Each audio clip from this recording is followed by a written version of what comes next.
and welcome to episode 84 of the Noble Character Crafts podcast. My name is Amy, and I am coming to you from eastern Nebraska, where I live with my husband and our 5 children. Today is Tuesday, January 7th, 2020, and this is a podcast all about my crafty life. Today I have knitting and crocheting to share with you all.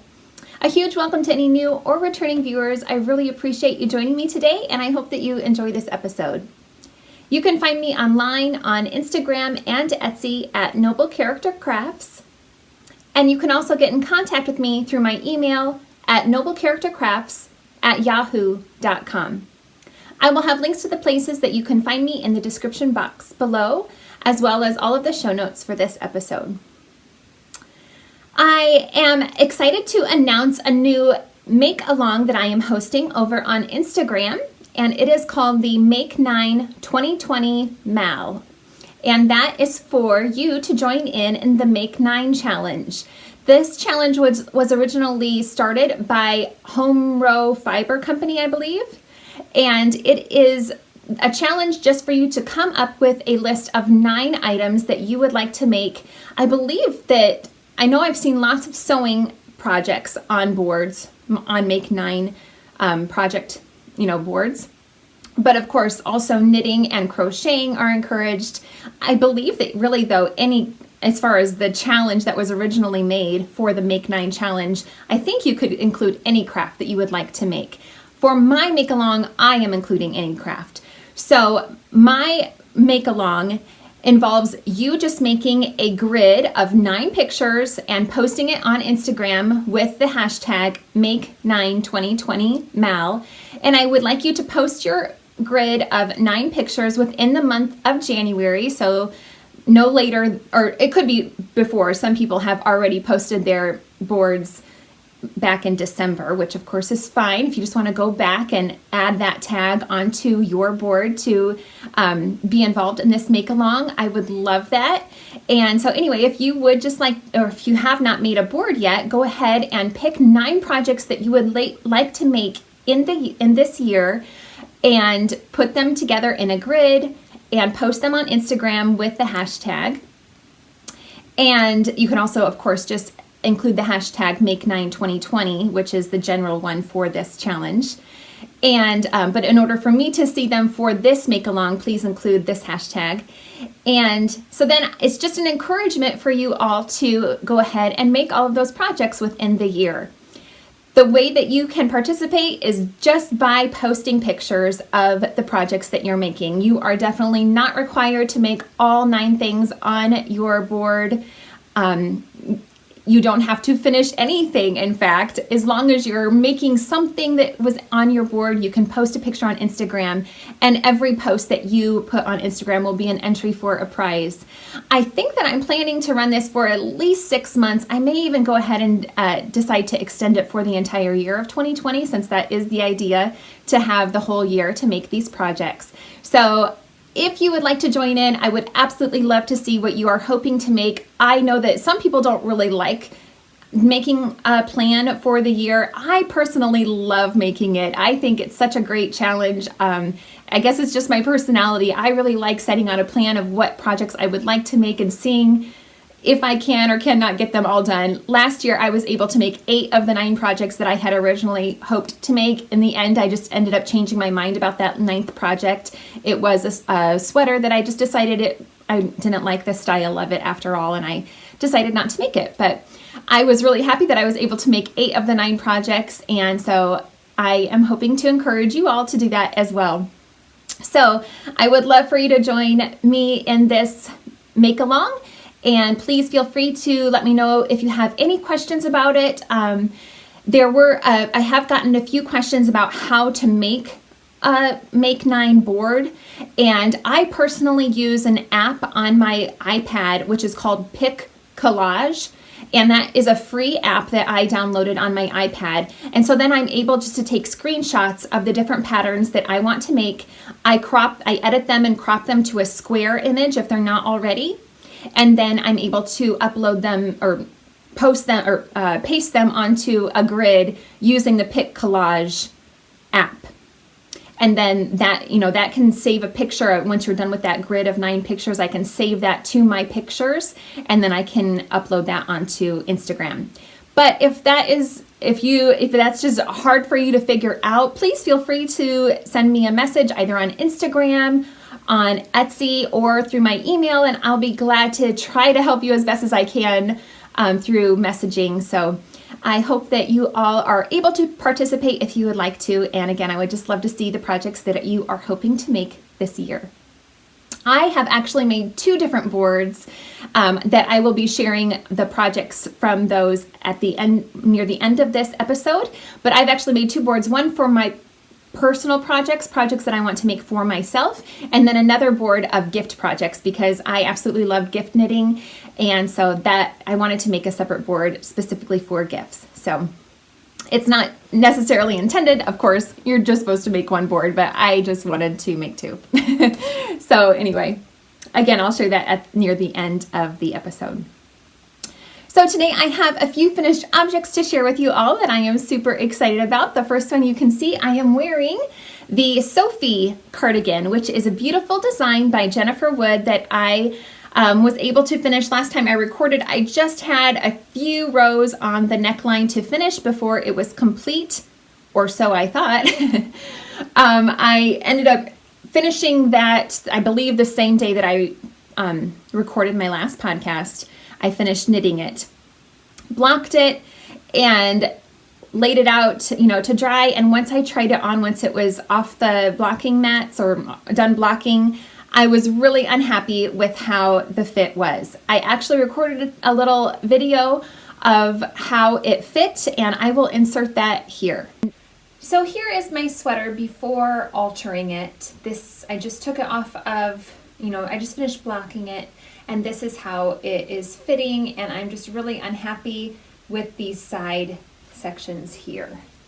So I really want to try, hopefully successfully. I'm quite nervous that it will turn out, but I want to try to take out quite a bit of this fabric. It looks strange. And I didn't notice it until after. I didn't notice it when I was trying it on before blocking it. So I don't know if it just stretched out enough right there. I'm happy with how the waist is fitting, but I did do those decrease rows on the sides. I don't know, I just think this whole section is way too big, and when I put my arms down it kind of hangs over really oddly. So I'm unhappy with that, and I'm quite nervous that whether I'm going to be able to alter this effectively or not, but I'm going to try because I'm just really unhappy with it. I don't know, part of me, no, I think that's the best option, is to just try to sew it in a little bit here. So hopefully I'll be able to make that work. You will see in a few seconds. So I did go ahead and sew up the side seams on this garment, and though it's not perfect, I'm so much happier with the fit of this now, and I know that I'm gonna get a lot more wear out of it. So I ended up just trying it on, or as I had it tried on, I just tried to gather up how much fabric I wanted to get rid of, and I measured that was about 2 inches folded, so 4 inches each is what I had originally thought. So I went ahead and laid it out and pinned out 2 inches on each side as it's laid out flat, folded, 2 layers.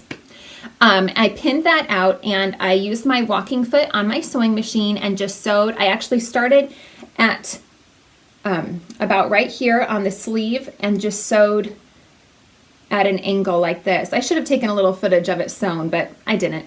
So anyway, I just sewed kind of like this along and down to the hem and tried to make it as even as possible on either side. It ended up, I did it one time, and I think I was a little bit nervous about making it too small, so I think I went in 1.5 inches first. I still wasn't happy with how that was looking, and I think one side was a little bit, they weren't quite even, the 2 different sides. So I tried it again, and then I thought it was too tight, so I ended up having to pick out that second seam that I tried, and I kind of went in the middle of those 2 seams to kind of get a happy medium. Here are the 2 pieces that, see, even these aren't quite even, but it seems to be even when it's laid out. So I don't know if I just happened to cut off more from this section, or, you know, even maybe I left a little bit more on the inside of the extra fabric. But anyway, there was quite a bit of material that I didn't need in the garment. So that was disappointing that I had to adjust the garment. This is the second time in a row that I've had to sew up the side seams on a garment that I have knitted in order for it to have a better fit, but better to make it too big than too small, I guess, because at least I can take it to my sewing machine and just sew it up to the right size. But it is a bit frustrating, and, you know, frustrating to think that I wasted all this yarn. I mean, it's not a ton, but it's a little bit, and the time that it took to knit that, but oh well, that's not that horrible. So I will go ahead and stand up so that you can get a better idea of how this looks now.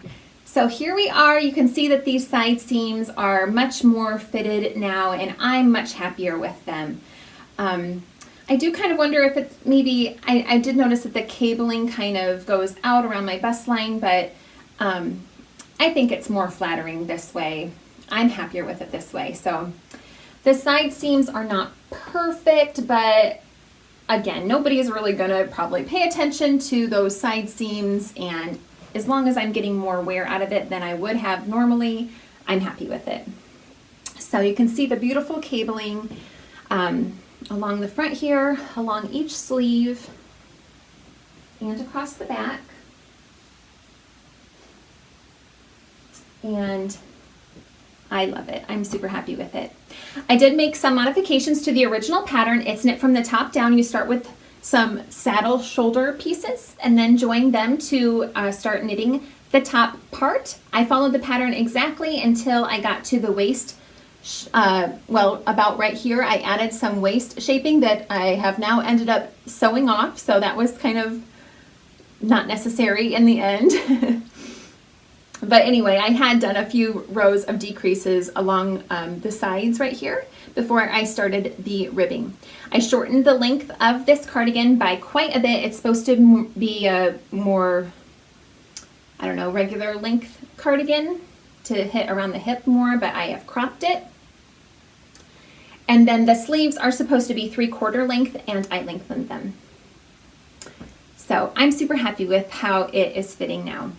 I knit this out of my own hand-dyed yarn, Noble Character Crafts yarn, on my Josephine base, which is a DK weight 75% superwash merino, 25% nylon in the fine gold colorway. I used a size US 7 4.5 millimeter needle for this, and this is knit at a gauge of 20 stitches to 4 inches. I originally made the size 39.5 inches for the bust circumference, but obviously I seamed up the side, so that's kind of insignificant, I guess. Yeah, so I'm really, in the end, very happy with how this turned out, and I'm so excited to have this color in my wardrobe now. I think it, though it's a bright color, I think it is still neutral enough to go with a lot of different things in my wardrobe, so I'm hoping that I will get a lot of use out of it. Oh, the button band, I'm not super happy with how it kind of goes like that, waving in and out. The button band is just part of the knitting as you're making the body, and then there's not actual button holes. You're just putting your the buttons through holes that are in the cable pattern here. I don't know if you can kind of tell. So this is just a regular cable pattern, and since it has these holes as you're knitting, you just kind of slip those buttons through the holes in the cabling, which when I first saw that idea, I thought, oh, that's super clever, and it is clever, but I'm just not really sure if I'm happy with, even when it was bigger, it's not just because I tightened it up that it's kind of laying like this. It's always kind of laid kind of, it just seems like it's too, it doesn't make sense to me because it was knit as I went, and so it should lay really flat, I would think, but it just seems like there's extra fabric along the button band, but it's okay. Maybe I'm just being picky. Anyway, again, I'm really happy with it in the end. So anyway, okay, I have a few other finished objects. The first of which are my Advent socks, which I'm so in love with. I am really, really happy with how these turned out. I was inspired by the Instagram feed of Malgosia, who is known as My Sweet Sabina on Instagram. She posted a pair of socks that were very similar to these earlier in 2019. And when I saw them, I just fell in love with them. I thought they were so cute, and I really wanted to copy her idea to make a pair of my own. So for the cuff, heels, and toes, I used my own yarn, Noble Character Crafts yarn, on the undyed colorway called Lambs. And I used my Pitter Patter base, which is fingering weight, 75% superwash merino, 25% nylon. I did a 2x2 rib for the cuff for 20 rows, and then for the body of the sock, I just used tiny little scraps of yarn and did 1 row of plain stockinette. The second row in each color is just every other stitch is, using the color or the bare yarn. And then a third row of plain stockinette in that same color. Then whenever I switched colors, I used the technique that I learned from the YouTube tutorial by Knitty Natty, and it is showing you how to knit over your ends. So I used that tutorial, which I will link to in the show notes below, and that seemed to work really well as I was changing colors so that I didn't have to weave in all of these loose ends. So I just did that for, every color. I knit 2 colored stripes every day during the month of December until I was finished. I finished these the day after Christmas, so that worked out great. I did a slip stitch heel flap and a rounded toe. I cast on 64 stitches and used a US 1 2.25 millimeter needle. And I'm very, very happy with them. Here is the joining side, so you can see that's not quite as neat as I changed colors and joined, but it's not terrible either. I did at the very beginning try to jogless join for the stripes, but I didn't feel that it was very effective.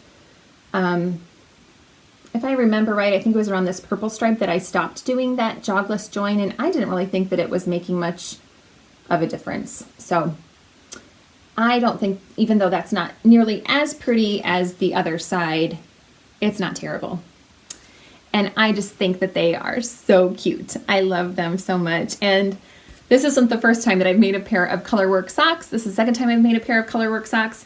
And last time I made a pair, I thought, I'm never going to be able to wear those because they're so beautiful. But I have worn the first pair of colorwork socks that I've made quite a bit, and I love them so much. They're so cozy and warm, and it's kind of hard to put a pair of socks like this on for the first time and wear them because they're just so special, but I will wear them, and I will love wearing them, I know. So I'm really, really happy with these. Okay, I have a second pair of socks that I was able to finish. These are my alpaca socks. I made these using 100% alpaca yarn, but it does have some silk noil that was spun into them as well. So that's where you get all the tweedy flecks from. And the majority of the flecks are this white color, which you can obviously see, but there are flecks of so many different colors in them as well. There's a really bright hot pink one right there, which stands out a little bit more than most of them, but there's green and orange and purple and so many fun colors of flecks that are in this yarn.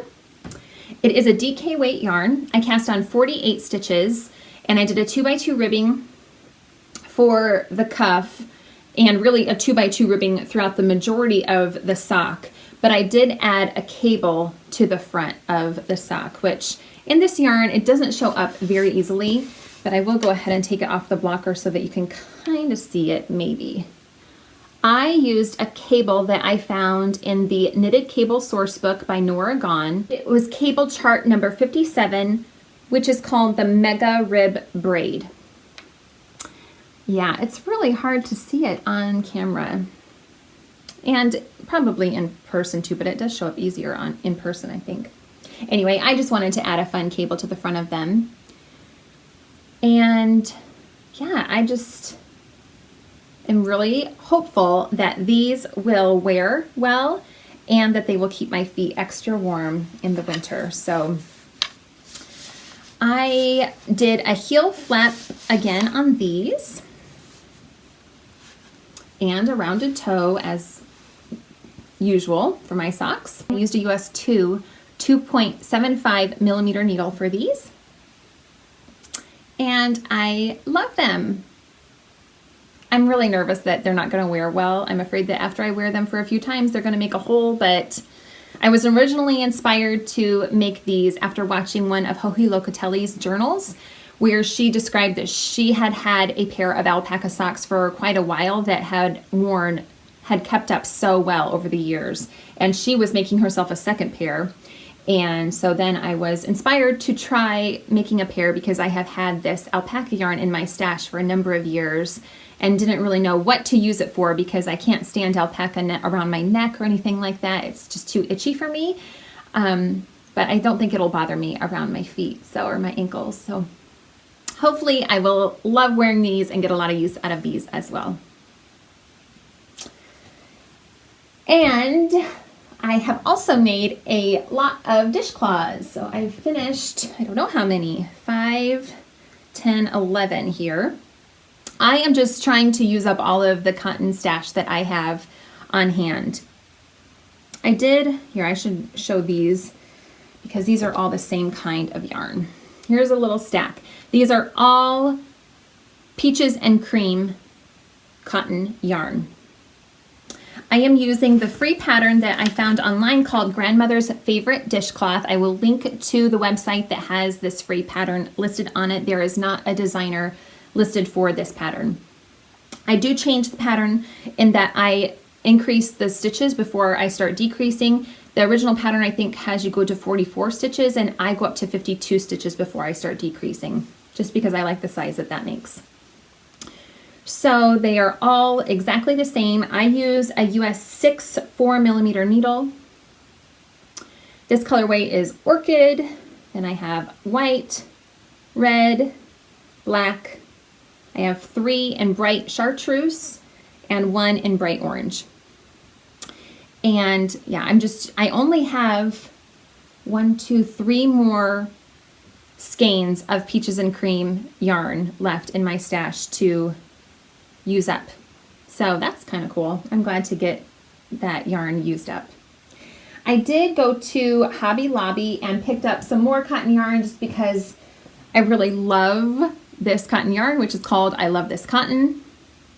And I picked up a few colors that I just thought were really pretty. Those colors that I just showed you they're a little bit too bright. I don't know.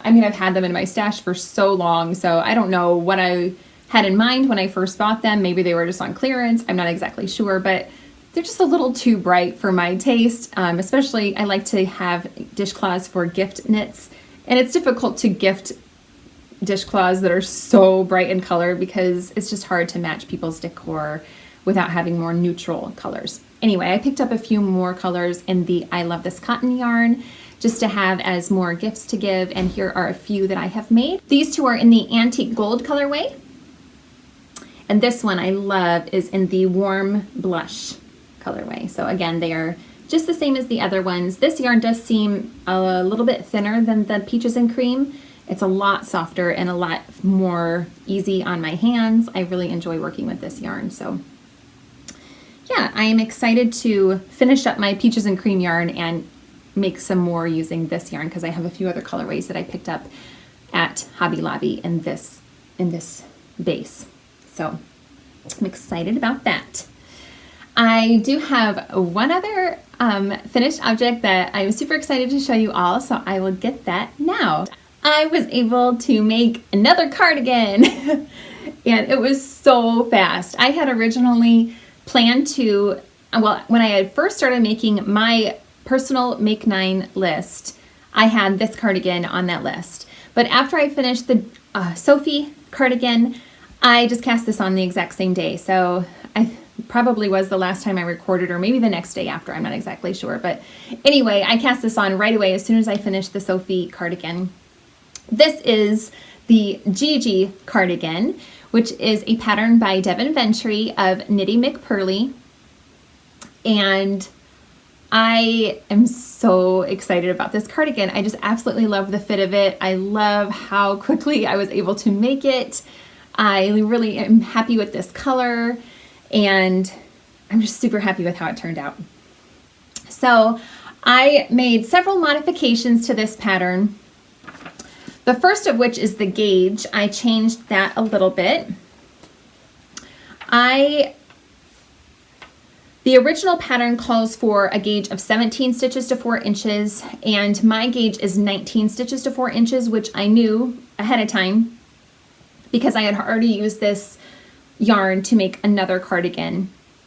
This yarn is Knit Picks Wool of the Andes, and this colorway is called Forest Heather. I have had this yarn in my stash for a couple of years, and so I was really excited to be able to use up this yarn. And so the first modification was the gauge. I had a bit tighter gauge, which I wanted because I think the tighter the gauge, the better the garment will keep its shape and will wear. So I was happy to have a bit of a tighter gauge. I used US 8 5mm needles for the majority of the cardigan, and then for all of the ribbing I used a US 7 4.5mm. I cast this on December 21st, and I finished it on January 2nd, so it just took me 12 days to make from start to finish, which was so gratifying. It is worsted weight, so of course that helped, and then the modifications that I made to it really helped it to be a bit faster as well, I think. So I followed the pattern exactly for all of the raglan decreases or increases until I split for the sleeves, and again I followed the pattern after that as well. In the pattern there are a few decrease rows on the sides, which again I followed. So I followed the pattern completely for the whole body until I got to the waistline. I'm gonna go ahead and stand up so you can see it better. And then again I cropped it, so you can see that the original pattern, I do have a picture of it. The original pattern is here. So you can see that it's supposed to be a lot longer. It's supposed to have pockets. It's supposed to only have a few buttons up at the top and short sleeves. And the collar is also different on her design than what I made. So I will explain all of those modifications that I decided to make. So the first one is that I shortened it, and then I knit the waistline ribbing for 3 inches, 2x2 ribbing. For the button bands, I decided I wanted buttons that went all the way down the front, and so I just followed her instructions she only has 3 buttonholes up at the top, but using the same instructions, I just followed those to, space the buttons out evenly, and followed her pattern for how to make the buttonholes, but just added more of them. So I have a total of 7 buttons. This last button is added onto the neckline, so as I was doing the body, I just added. The original pattern only has 2 on the main body, so I added 4 extra. Then after I knit the body, knit the button bands, and then it was time to add on the collar. I love the design of the collar in her original design, and really that was one of the things that first drew me to this pattern. I just loved the looks of that collar. But for some reason, I just couldn't make it work for me. I tried it 2 different times I tried it one time following her instructions exactly. And the way that it's knit is you do a ribbing that is worked, this is worked vertically, so it's worked horizontally, and you pick up stitches along the neckline as you go. And I did it as she instructed first, but I was losing track of, because you're supposed to skip some stitches as you're picking up. If you're familiar with picking up a button band or a neckline, usually you don't knit every stitch or don't pick up every stitch. You skip some stitches as you're going along. I was having a hard time seeing where to pick up stitches. So I decided to rip out and it wasn't laying flat. The collar was just like stretched out, and it was kind of askew on the neckline. It was just not laying nicely at all. It looked really sloppy.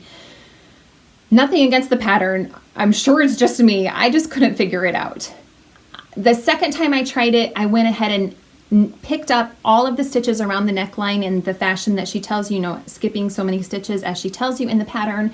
so that I wouldn't have to worry about where to pick up stitches. They were already picked up, and then I was just slipping stitches onto my working needle as I came to them. But again, it just wasn't looking nice at all for me, and I blame myself completely and my knitting skills because it just wasn't looking nice. There are several people that have made this pattern and it looks perfect on them, but for some reason it just was not looking nice on this garment. So I just decided to do a regular 2x2 rib. You know, I'm more familiar with that and it worked and I'm happy with it. It doesn't stand up like a cool turtleneck type or you know, it doesn't have the same look of her original design, which is a little bit disappointing, but I am really happy with how it turned out. And I just added an extra buttonhole up here to the top so that it would, you know, be evenly spaced. I think it looks really nice unbuttoned as well, and it just has a lot of options for how to wear it. I personally like it buttoned up though the best, I think, but it would be really versatile just to throw over anything. And then, as you can see, I also added full-length sleeves, and these were super easy. I followed her instructions for picking up stitches under the underarm, so I believe I had 68 stitches on the needles, and I was actually able to use a 16-inch needle so that I can just work in the round for the sleeves, which I don't believe I've ever been able to do that on a garment before, but that worked out so wonderfully. I did not do any decreases on the sleeves. I just knit straight all the way down to the cuff, and then I did a rapid decrease to reduce my stitches. I did like knit two together all the way across until I was down to, I believe, 36 stitches for the cuff.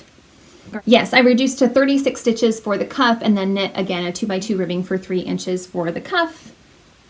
And I'm so happy. I'm just so happy with how this garment turned out.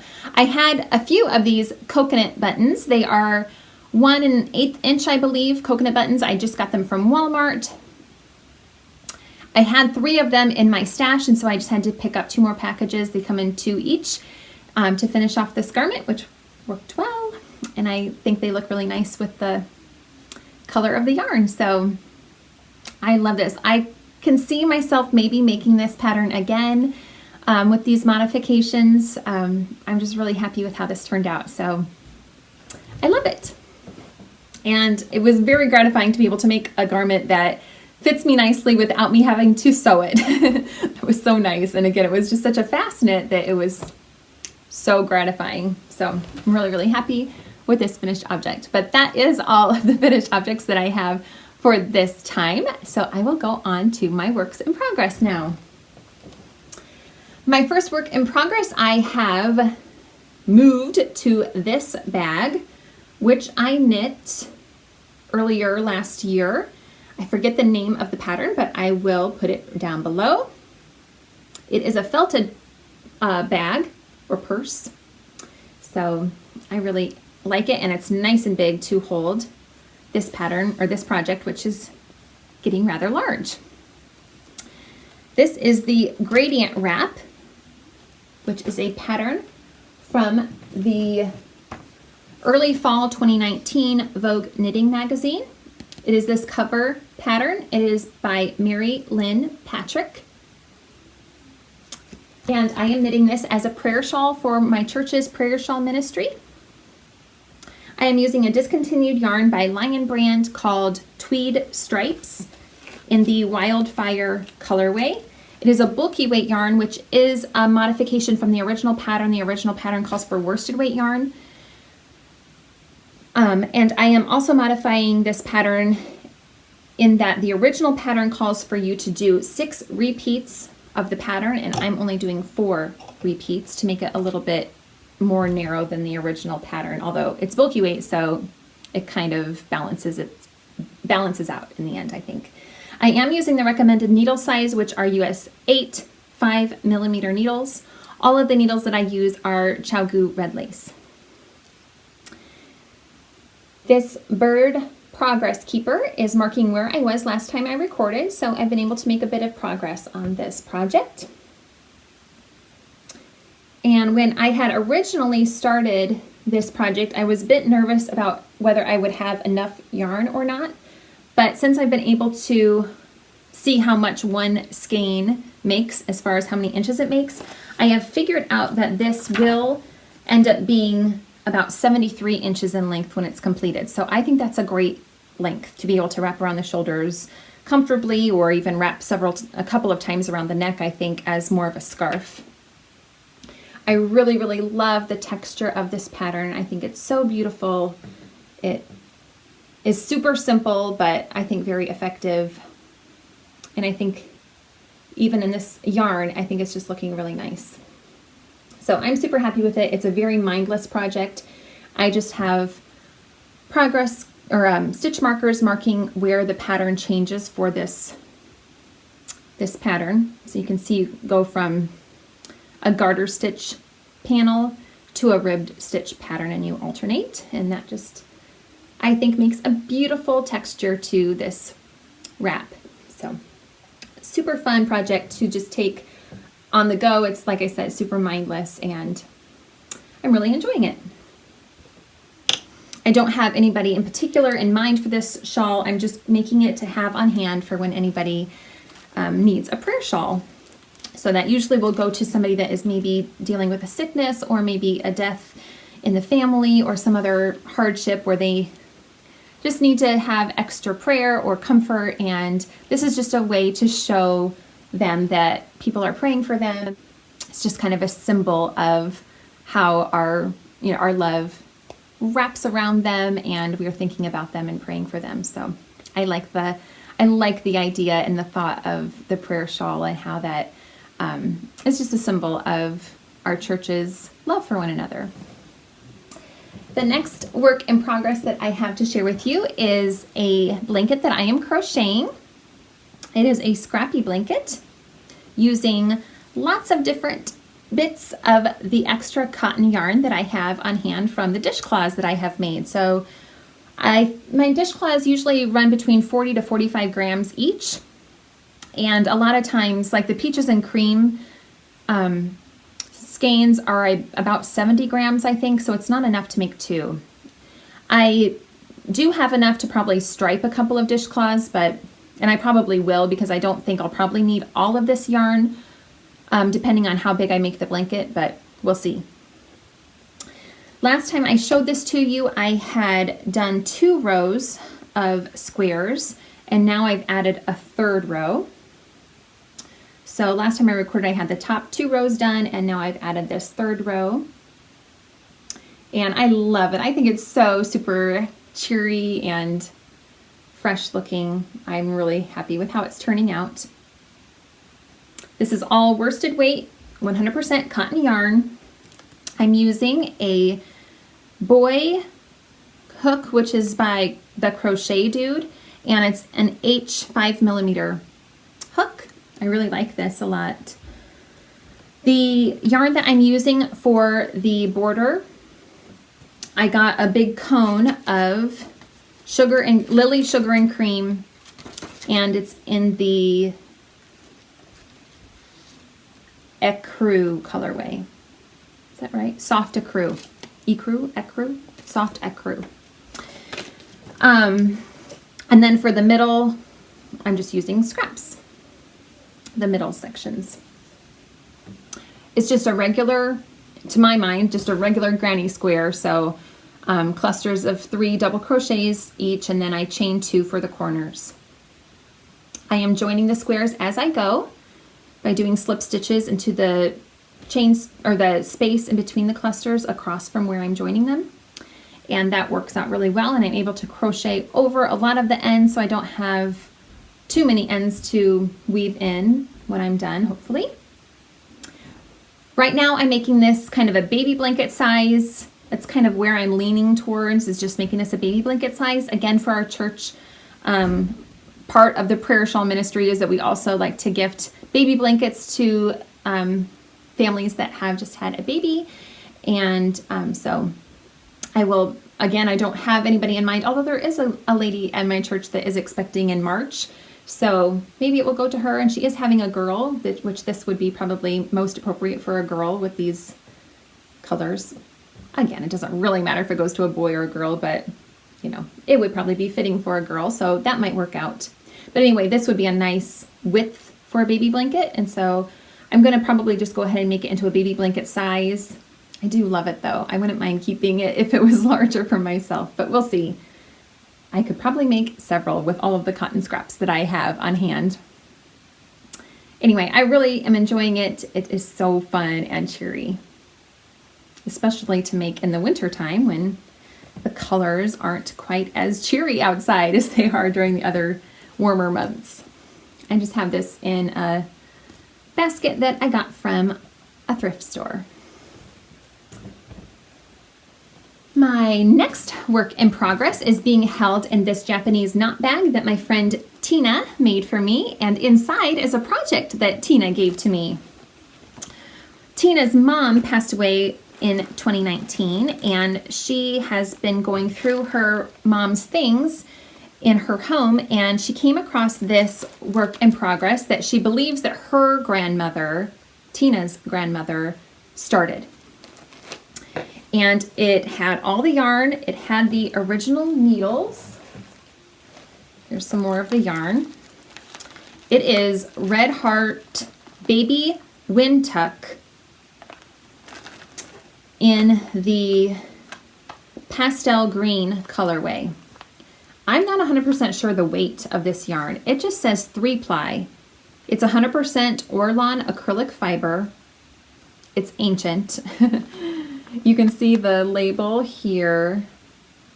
It doesn't give me yardage. It doesn't tell me what weight it is. I'm guessing sport. I don't know for sure. Even in the pattern, it doesn't say, it just says you're supposed to use this specific yarn. I tried to look up this yarn online and it's still not very specific. Some people say it's fingering weight. Maybe. I don't know. Hard to tell. It was on these needles, which are US 3. They're a boy US 3 needle, which, what is the millimeter? It doesn't have the millimeter on here. US 3 is a 3.5 millimeter needle, but I'm not using those right now because I was trying to match this lady's, I should have asked Tina her grandmother's name, but anyway, I was trying to match her gauge, and my gauge was tighter than hers. So I went up to a US 4 3.5 millimeter needle. Now when Tina gave this to me, it is knit from the bottom up in pieces.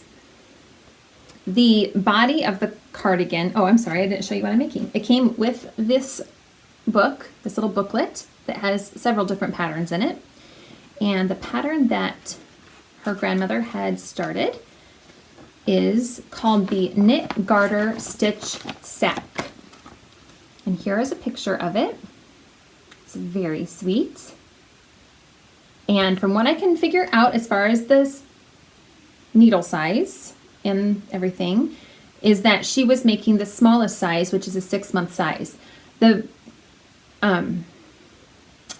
instructions actually only call for you to change your needle size in order to change the size of the garment. So for 6 months you use a US 3, for a 1 year size you use a US 4, and for an 18-month size you go up to a US 6.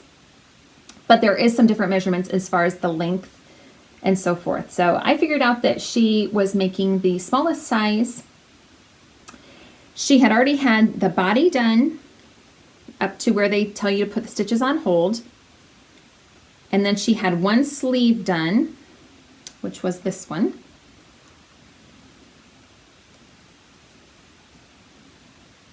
And she was halfway through with the second sleeve. I put a progress keeper right there where I started knitting.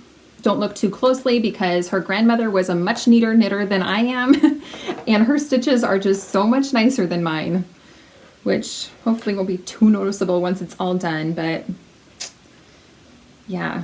But I'm assuming that she probably knitted all her life, and I haven't been knitting for too many, I think 3 years now. I've been knitting for 3 years. So I don't have as much experience as I'm sure her grandmother had. So I'm trying not to be too hard on myself, but it's pretty obvious where I started knitting and where her grandmother stopped. But doing best I can. Anyway, I just joined all of these different pieces together on these needles. In fact, they're not actually joined. They're just slid onto this longer cable needle or not cable needle, but onto this longer cord to start knitting the piece as a whole. So I'm going to be working up onto the yoke part. So yeah, it's super sweet, and I think Tina's planning to gift this to a new grandbaby or something like that, one that is expected, I think. She did tell me, but I don't remember now. Anyway, she is planning to use this for a baby in their family. So that's exciting. And how neat will that be to receive a cardigan that whoever, I believe that whoever receives this, that baby, it will be their great-great-grandmother that knit the majority of it, because I'm really only knitting half a sleeve and then the yoke. So that is super special. And I just think it's so fun. When she told me about this, I was so excited because it's just like a puzzle that you need to figure out, having all these different pieces and trying to figure out where she was in the pattern. And it was pretty easy to figure out, but it was still just a fun challenge. So yeah, I'm really excited to be working on that and excited to see how it turns out. Okay, my next work in progress is in this cute little bag that I received from My Creative Frenzy on Etsy. And my daughter is having her 9th birthday in a couple of weeks, and she has very sharp ears. I hope she's not listening in, but she is outside playing, so I think we're safe. I'm making a pair of socks for her, and these are actually on my Make 9 gift list. And so this is the first project that I'm making from my Make 9 lists. And these are the Follow Your Path socks by Lynn of the Crazy Sock Lady Designs.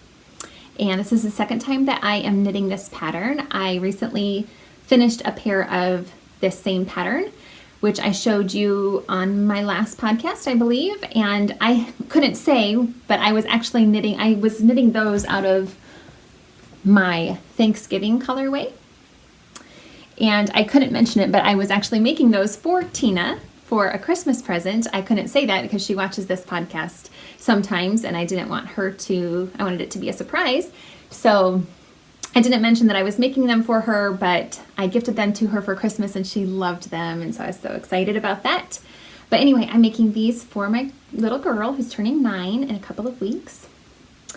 And I am knitting the smallest size, which is I cast on 56 stitches, 2x2 ribbing for the cuff for 20 rows. I'm using Knit Picks Felici in the Cheshire Grin colorway, which I love. I think it's so sweet for her. She'll love these colors. And I just absolutely adore this pattern. It is so much fun. I think it's absolutely beautiful. It is working up really well on self-striping yarn, I think. And it's so fun to knit. I just really enjoy this pattern. It's just got enough interest in it that it keeps my attention, keeps me going. It's based on a ribbed pattern, so it's got a great stretch and nice snug fit. It's just so much fun. I really love it. I just did 12 repeats of the pattern before I started the heel flap. It is a Eye of Partridge heel flap, which is my favorite. I love the looks of an Eye of Partridge heel flap. I used my own hand-dyed yarn for that heel, which is on my Pitter Patter base, fingering weight 75% superwash merino, 25% nylon on my Bubbling Brook colorway. And if you're not familiar, Knit Picks Felici is also fingering weight 75-25 as well. I really like how that colorway coordinates with the stripes in the Felici yarn.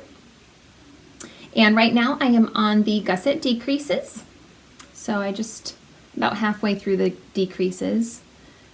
I am using US 1 2.25 millimeter needles and loving this project. They're working it pretty quickly, which is great because I am hoping to make her one more thing for her birthday, which I will talk about in my Make 9 when I go over what I want to make for my Make 9 challenge. So those are great. My last work in progress that I want to share with you is one of my scrappy blankets. This is being held, I just transferred this to this new bag, which I got from my husband's aunt, the one that I made the snowflake coasters for, if you watched earlier.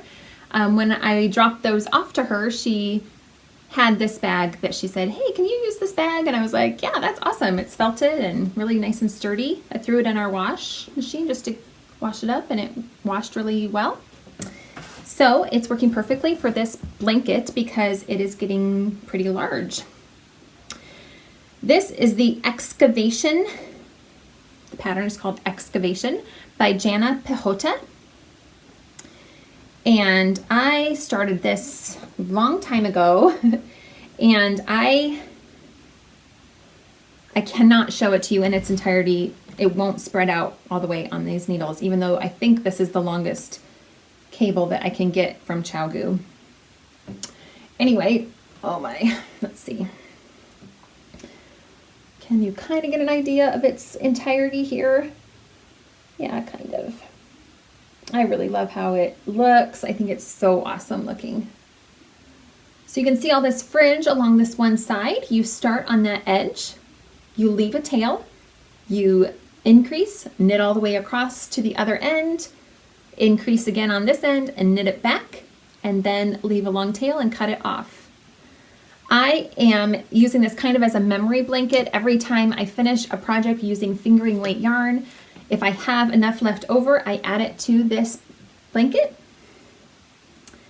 and I'm loving it so much.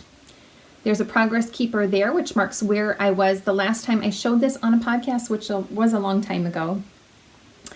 I am currently adding all of the colors that I added to my Advent socks. So there's a lot of extra colors that I'll be adding to this from my Advent socks. So I have quite a few more to add. I'm only, where are those? I just finished this tan stripe, and I'm starting from the top down. So I still have, I don't have enough of all of these colors to add to this blanket, but most of them I do have enough to add to this blanket. It only takes about 4 grams to add a stripe. So it is pretty big yet, but I am going to go ahead and add all of the colors that I have left over from those Advent socks before I measure it again. I think I want to get it to about a 48-inch width before I stop knitting on this one half. This is only one half of the blanket. And then I'm modifying the pattern. The original pattern calls for you just to turn your work and start working on the wrong side and like switch from the wrong side to the right side. So half of your blanket looks like the right side and half of your blanket looks like the wrong side, but I don't really want to do that. So I'm going to make 2 separate pieces that are exactly alike, and then I'm going to seam them together when I'm done. But anyway, I think last time I measured it, it was about 42 inches in width, and I wanted to add about 6 more inches, I think, to the width. So we'll see. But I'm really enjoying how it's working up, and I am knitting on this. It takes me half an hour to make one stripe right now. Of course, each stripe gets a little bit longer, but in general, it's about a half an hour. So I am joining in the Make 30 for 30 challenge that Natalie of Knitty Natty is hosting over on Instagram. And so every day I am just adding one stripe to this, and it, like I said, takes me 30 minutes. So that challenge that she's hosting is just for you to work on one specific project for 30 minutes each day for 30 days and see how much progress you can make. So I'm excited to be joining in that challenge and to be working on this some more. And if I can see myself continuing that idea to work on my scrappy blankets, because I do tend to leave my scrappy blankets. I have, besides the cotton granny square one that I just showed you, I have this one and then 3 others. Is that right? Yeah, 3 others. So I have too many scrappy blankets, and I'm never going to get any of them done if I don't focus on them. So I would really like to try to put a little bit of work into at least one of them every day, just so I can see a little bit more progress on them. So, oh, I'm using a US 2 needle, I believe, for this project. Yeah, US 2 2.75 millimeter needles. All right, those are all of the works in progress that I have to share with you all. So now I'm going to go on to a little year in review for just so I really enjoy looking back at the year once I go into a new year to see how much I was able to make in the previous year And I did that last year, I know, on a podcast episode. And so I wanted to do that again this year. So I calculated all the projects that I was able to make in 2019.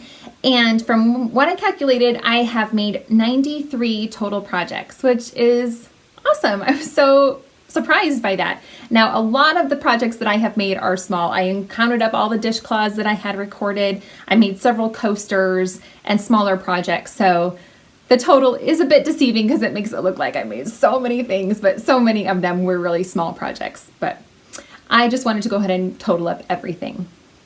So I made 6 cardigans, adult cardigans. Those were all for myself. 6 cardigans and 1 sweater. I made a sweater for one of my children, and I made a baby sweater as a gift. I made that bag that I just showed you, 1 bag, 4 pairs of newborn baby socks, 10 coasters, so obviously those were super quick, 1 dickie, 1 headband, 2 hats. I made 6 shawls, 5 pot holders, that's another one that was super easy, 1 tree skirt, 1 doily wall hanging right back here, 2 pairs of mittens, 11 pairs of socks, 3 baby blankets. I have a total of 35 dishcloths and 1 dinosaur toy. 62 of the things that I made are gifts. Either I've already gifted them or I made them with the intention of giving them eventually. So I still have a few dishcloths in my stash besides the ones I just showed you that I have ready to gift. And a few of the baby socks I've made I haven't gifted yet. A few of the baby blankets I've made I haven't gifted yet, things like that. So I have a few things that are just in storage and ready to gift whenever appropriate. So yeah, I'm super excited about all of the things I was able to make in 2019. And I never have a goal of trying to make as many things as possible. So that's probably a pretty high number. I wouldn't guess that I would make that much this year, but it doesn't really matter. I just make what I make and we'll see where it turns out. Okay, I also want to go over my Make 9 lists that I'm so excited about. I just really love, like I mentioned, I really love making a plan and seeing if I can accomplish it or not. But I don't want it to be set in stone. If I change my mind about one of these projects, I'm not going to make it because obviously I'm not going to make something if I change my mind about it. So it's not set in stone. It's just an idea. It's just, a plan, and we'll see if it pans out or not. The first board that I made is of the items that I would like to make for myself. The first item is the Light Rain sweater by Joji Locatelli.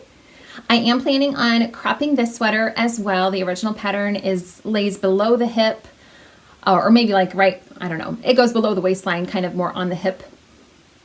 But I am planning on cropping this. I don't know what color I want to use yet. I am assuming I'll use my own hand-dyed yarn, but I'm not 100% sure. Maybe something with a little bit of speckling in it. We'll see. I don't really know what I want to do for that. The second item is the Tubular Socks by Tabitha Gandy. And I absolutely love this pattern. I think it is gorgeous, but I'm most excited about the heel. It has a herringbone stitch heel in it, and I think that is incredible. I remember before I ever learned how to knit, I saw the herringbone stitch and I was just amazed by the beauty in the herringbone stitch, and I have yet to knit the herringbone stitch. So I'm so excited I really don't see it very often in many patterns, but I'm really excited to try those socks and try out that heel. Again, I'm not really sure what colors I'll use for that, but that pattern looks like it's really fun to use just some scraps in the stripes at the top. So it has a lot of options for different color combos, and I think it'll be fun to pick some fun colors out for those. Number 3 is the Exploration Station by Stephen West, and probably several weeks ago, I shared with you all a set of 3 yarns from my own hand-dyed yarn that I wanted to use for that project. The 3 colorways that I want to use are Ornament of Gold, Kindness, and Trustworthy.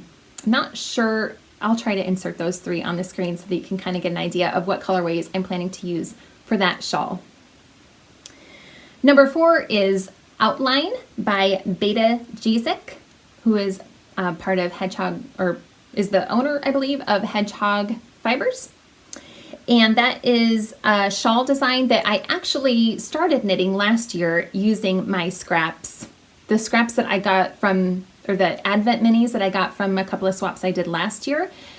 But I ended up ripping that out because I was just choosing colors at random from a basket full of minis, and I wasn't liking the colors in it. It was just too wild and crazy, and I didn't think I would really like it in the end. But I really loved making the pattern, and I really didn't get that far. It was only maybe 12 inches when I ripped it out, if even that. It might have been less than that. But anyway, I really want to make that pattern again and use up my scraps, but I want to order them in kind of a gradient faded color scheme so that it's not so random, hopefully. That's my plan anyway. Number 5 is the Coffee Bean Cardigan by Elizabeth Smith. This one I am going to modify, which is pretty typical of me, I guess. And I loved these socks so much that as I was knitting them, I thought, I want a sweater that has this same pattern in it. So the Coffee Bean Cardigan has kind of that stripy look to it already. So that's when I saw that, I was like, yes, that would work well for that. And I'm not 100% sure if I'll use that pattern. I think I will, but I was also thinking as I was knitting this, I could just add stripes to this pattern as well. And I like the fit of this cardigan so much. I'm not 100% on how I will, which design I will use. But my idea is to use a bunch of my scraps of Wool of the Andes yarn, which I have a ton of random colors in the Wool of the Andes yarn. So I got a few skeins of the Bear yarn, and so I'm planning to just do the same exact look, but in a cardigan. And I'm really, really excited about that. I think that will be the next garment that I make for myself. Number 6 is the Friendship Mitten by Snowy Woods Knits, and these are made in sport weight yarn. I have a couple of color combinations in my stash using for sport weight mitten that would be perfect for sport weight mittens. It's also Wool of the Andes, but in their sport weight. And I'm super excited about these. I love this pattern. I think it's so sweet. So I'm excited to make those. Number 7 is the Aria Socks by Emily Clausen, who is known as Salt City Knits, or also has Yarn Brewery yarn. And Emily gifted me this gorgeous skein of yarn last Christmas. And here it sits, still in my stash, not having been used yet, and I dearly want to use it to make a pair of socks. And of course, I want to use one of her patterns to make those socks. The Aria pattern is so beautiful, so I'm super excited to make those. Although Emily did on their last, Emily and her sister Deborah also host the Meanwhile at the Castle podcast, which I absolutely love. And Emily showed off another new pattern. I forget the name of it, but another new pattern that she thought that it would be out by Christmas, I think she had said, but it doesn't look like she has released it yet, but it's a really neat looking pattern as well. So I may do that pattern instead of the Aria socks. I haven't decided yet, but anyway, I really, really want to make a pair of her design, a pair of socks by her design in her yarn.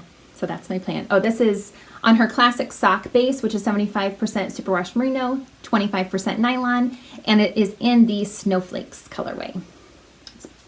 Hard to see with this bright sunshine, but it's just a beautiful bare base with beautiful speckles of blue and teal and turquoise.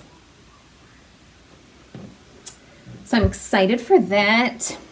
Number 8 is the Kimba shawl by Amba O'Brien, and this uses 4 skeins of yarn, and I happen to have these 4 skeins of yarn in my stash that coordinate and just look like they go together. They're really similar in color, but just a little bit different, and I'm not sure how I'll order them, but I'm planning to kind of fade them into each other to make the the Kimba shawl.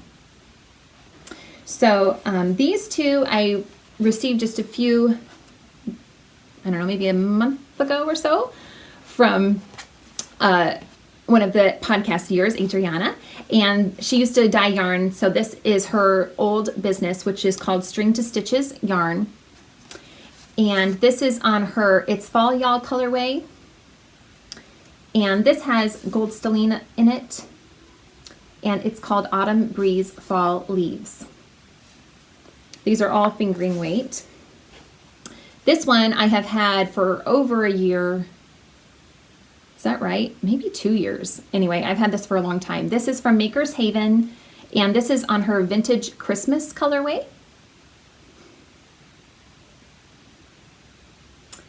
And this one I received from my cousin Allie. Hi, Allie.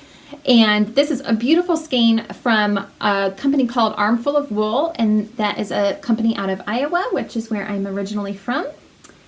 And it does not have a colorway listed on it, however, but it's beautiful. So all 4 of these just look so similar really in color tone, and I thought that they would be great in a shawl together. So I'm excited for that project.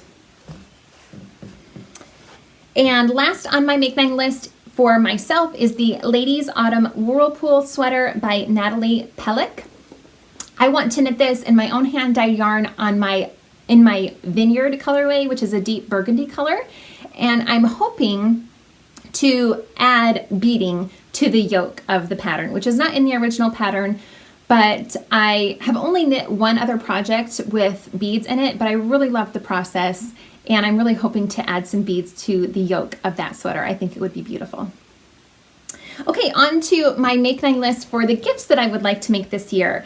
The first one is another one of the beautiful designs by Kay Litton of the Crazy Sock Lady. It is the Whispers in the Wind socks, and I think that this pattern is absolutely gorgeous. I'm not exactly sure what colorway I'll use for this yet, but I am super excited to try out that pattern. I haven't knit it yet. So the second one is the Basic Balaclava by Mary Ann Davis. And if I like this pattern, I will probably make 5 of them, one for each of my children, as they are outside sledding when the weather is colder. Right now the weather is super mild for January. We don't have any snow except in tiny little patches here and there in the shaded parts. But anyway, when it is cold and they go out sledding, they need a balaclava so that their cheeks will be covered up and they'll be a little bit cozier as they're outside sledding and snowboarding. My 7-year-old got a snowboard for Christmas, and he's really rather good at it he's new to it, but he's catching on to it so well, and he's so cute. Anyway, number 3 is the Polaris Mittens by Rebecca Blair, and I am planning to knit these for my mother-in-law for a Christmas gift for next year. So I think this is a super classic look, and I think that she will like them. She has a deep purple winter coat, and so I think it'd be fun to use a deep purple yarn with maybe just a bare yarn would probably look great for the snowflake pattern. So that's what I'm planning on doing for those. Number 4 is the Meeting Point Square by Maria Summer, and I am planning on using some scraps that I have in my stash and then making that into a baby blanket for our church's baby blanket ministry. Number 5 is the Raouli shawl by Marie Amelie Designs, and I am planning on making that for a friend at church, and I'm planning to use these 2 colorways, which I think is going to look so stunning. These are my hand-dyed yarn, Noble Character Crafts, on my Pitter Patter base in the solid black Night colorway, and this is on my Honest colorway. So, and that's a brioche pattern, which I haven't made a brioche pattern in quite a while, so I'm super excited to work on that. I'm hoping to cast that on fairly soon. We'll see. The next one is the Colorful Knit Kid Socks by Edie Ekman. I have made several pairs of, well, a couple of pairs of these socks, but they work great to gift along with a baby blanket for anybody that has a new baby, and I have several bits in my scrap yarn stash that I can use to make a pair of those. So I have, I think, about 4 different colorways that I've set aside that I would like to make just to have on hand again. So I don't know how many I'll get to this year, but I would like to make more of those to have on hand. The next one is the Silver Hoof Mittens by Culabra Designs, and I just think this pattern is so gorgeous. I love it so much. I don't know what colors I'll use. I don't even know who I'm going to gift these to, but I'm already planning on making another pair of mittens for myself, so I know I don't need to have these to keep, but I really want to make the design, and I think mittens work as a great gift because you don't have to worry about sizing quite as much, and I just think they're a really special gift to have on hand, so I'm excited to make those as well. Number 8 is the Lily doll, which is the other object that I'm hoping to make for my daughter for her birthday coming up in a couple of weeks. I ordered some yarn from Knit Picks to make that, and I'm hoping that I will receive that soon and be able to get working on that quickly because actually her birthday is 2 weeks from today. So we'll see. We'll see if I get that done in time. And the last one is the Follow Your Path socks, which I already showed you are in the works. So again, I'm super excited to work on all of these projects. And again, if you would like to join in the Make 9 2020 MAL, I would be so excited to have you join in. So that is all I have to share with you this week. Right now, I normally share some yarn from my Etsy shop that can kind of give you an idea of what colors I have in my shop. But actually right now I am experiencing some back pain. It is quite a bit better than it had, like the last few days I felt a lot better than I had been feeling.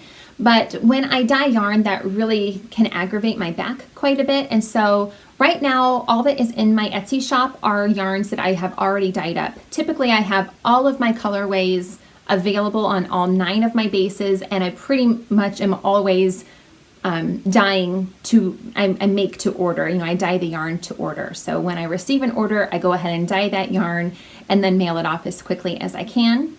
But right now, all that I have in my Etsy shop are a few single skeins pretty much of a few different colorways in my shop. There's not a huge selection, but there are a few things there's not any sweater quantities, or I think there's a couple of colorways where I have 2 skeins, but both of those are on different bases. So pretty much it's all single skeins of yarn in my shop right now. So there's not a huge selection, but if you would like to check out what I do have ready to ship, that would be awesome. But I am hoping to open up my shop to my regular full service as soon as possible, whenever I am feeling up to it. I just don't want to overdo it and hurt my back worse. So I want to give myself a little bit more time to heal. I am going to be meeting with a physical therapist later on this week again to learn some more exercises that I can do to strengthen my back and so forth. So hopefully I will be feeling a lot better soon and can get back to my regular schedule.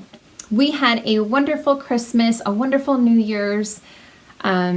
It was pretty uneventful. We did get to go to a New Year's get together at a friend's house, which was a lot of fun, and got to take the kids with us. We didn't stay up till midnight or at the party until midnight because we had all of our kids with us, but we played games and fun things like that. For Christmas, we just spent it with family, and the kids loved all the things that they got, and it was great. We really had a really nice Christmas. I made prime rib, which was so yummy. That's become a bit of a tradition for us to make prime rib on Christmas as a special treat, and I love it. Let's see. My mom and stepdad just came for a visit the last few days, and they just left before I started recording. And so that was wonderful to get to see them. I didn't get to see them over Christmas, so it was so nice to have them come to visit us.